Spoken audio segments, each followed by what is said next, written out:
return to you. Go to the last person in this dialogue, to the mid of Arctic and to the Faroe Islands, and to Birita Matras Petersen. You are, I think, student leader at the University of Faroe Islands.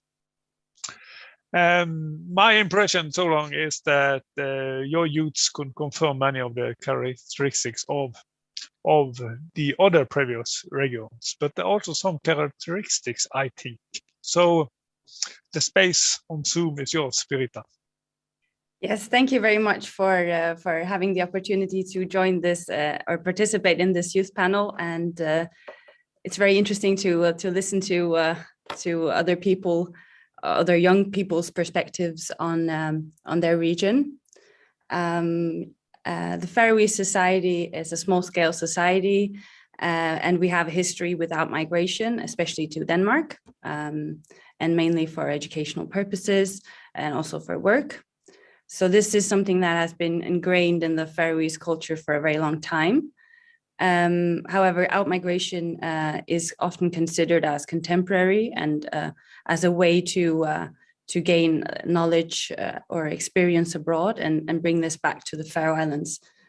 However, 10 years ago, there was a discussion about the declining population in the Faroe Islands and young people leaving and not coming back.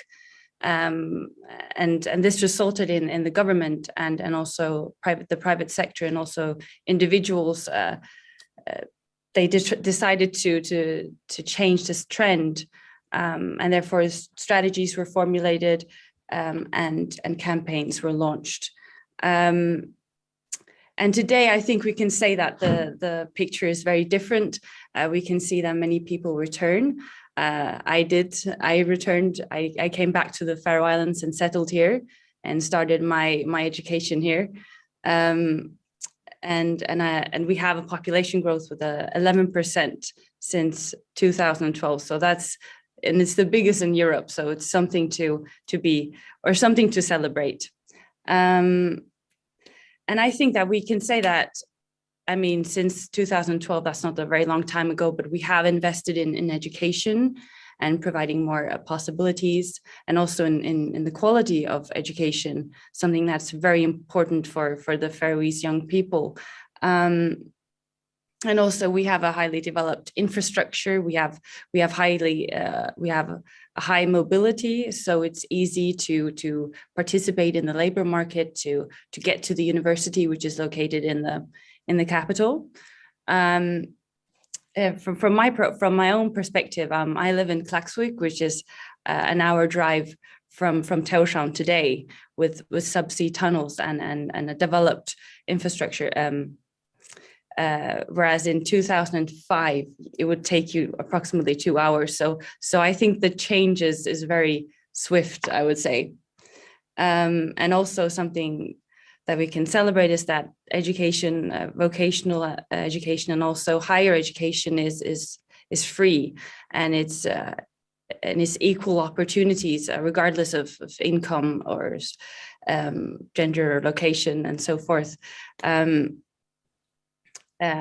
But however, being a small country, we are always in competition with the outside world, and we need to continuously ensure that people have interest to return back to the islands, or stay for that matter. And to ensure this, we need to listen to the youth perspective, their preferences a lot, or our preferences.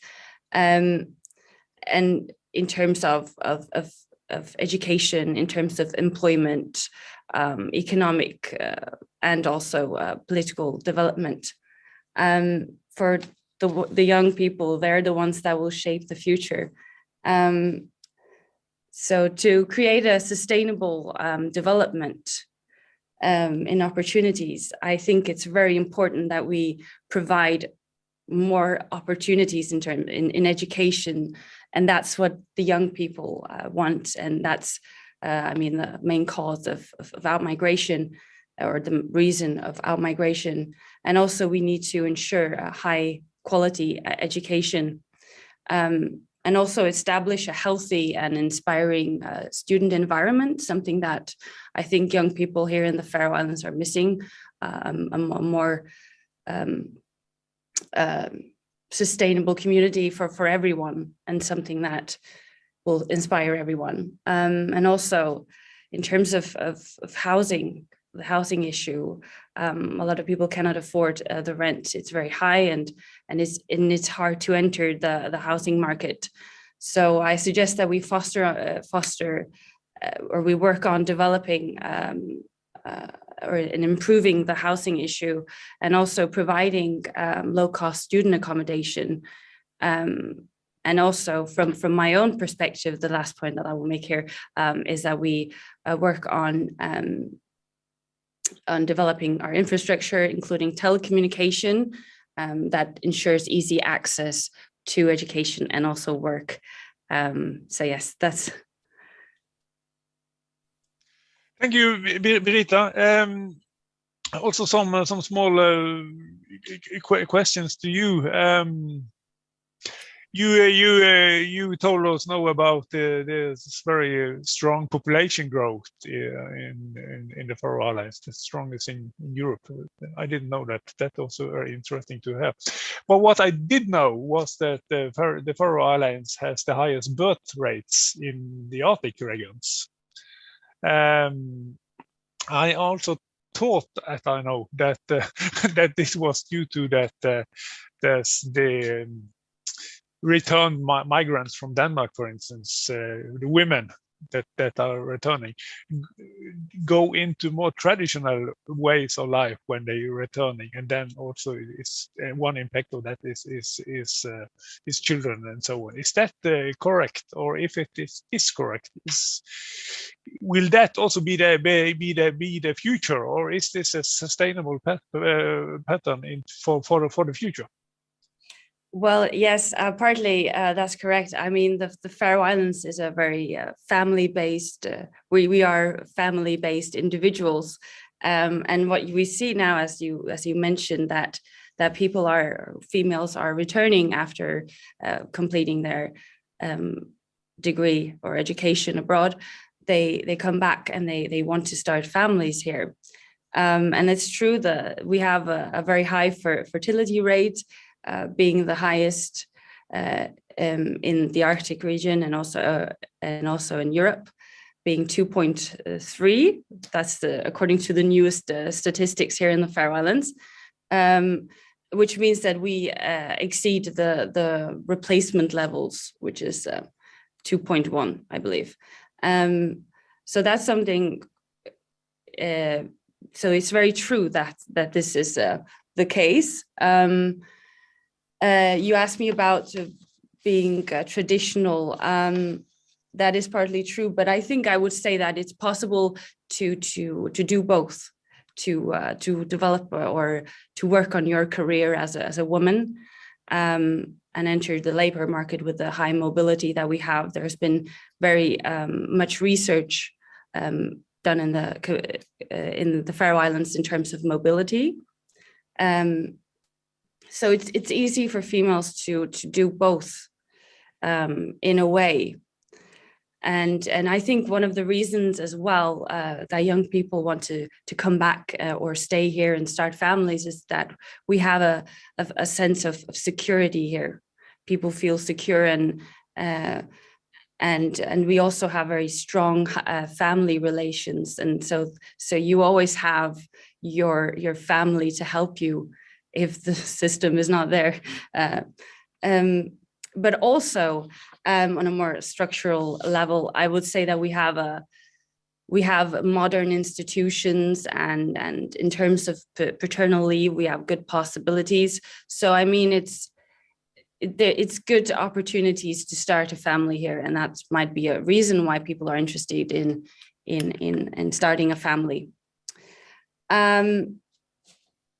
And also, something I would like to mention is that although this is the case that the birth or the first fertility rate is high, we are always in competition with other countries. And here I think especially of paternal equality, where we here in the Faroe Islands, we women are often perceived as the I would say the main carer, the primary carer, whilst the male is often considered as the breadwinner. So we are always in competition with other countries in terms of equal parenting, and something that we should promote men's participation in parenting. And also something I would like to add is that it might be financially difficult for lone parents to raise or for lone parent families to be in the Faroe Islands. And this might be a reason why people choose to go elsewhere. And also in terms of LGBT rights, equal rights. So that's so in general, I would say that we have good opportunities in regard to our structures, in terms of parental leave, and we have modern institutions, and obviously, as I said, the family is also a factor. Yes, and very short last comment from me is that the worrying in the Faroe Islands about the level of return migrants from Denmark is not there any longer. The return migrants is coming now back to Faroe Islands. Is that right? Sorry, can you repeat that question? Yes, you was telling in the introduction that I understand as you had been worrying about the level of return migration from Denmark, but you are not that any longer.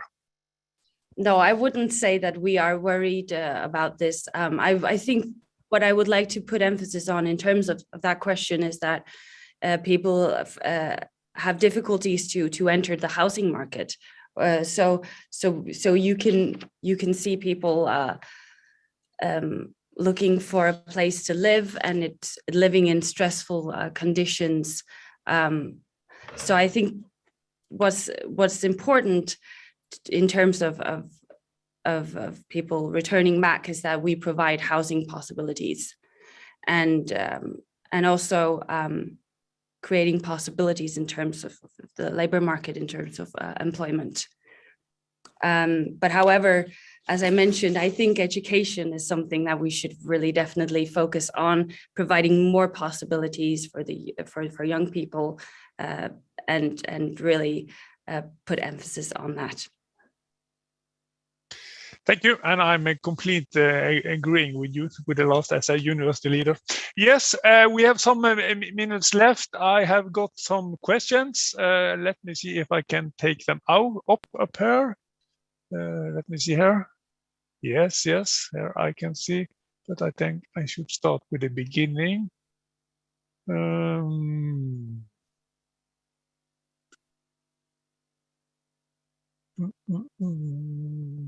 Yes. I will not maybe take here is a comment from Petri Muye. There is also difference between genders. Women have no tendency to get higher education, and they are more willing to move out of the areas. I think that is an important pattern in almost the eastern part of Arctic. And there is a thank for the Alyssa for a very interesting presentation. I agree on that.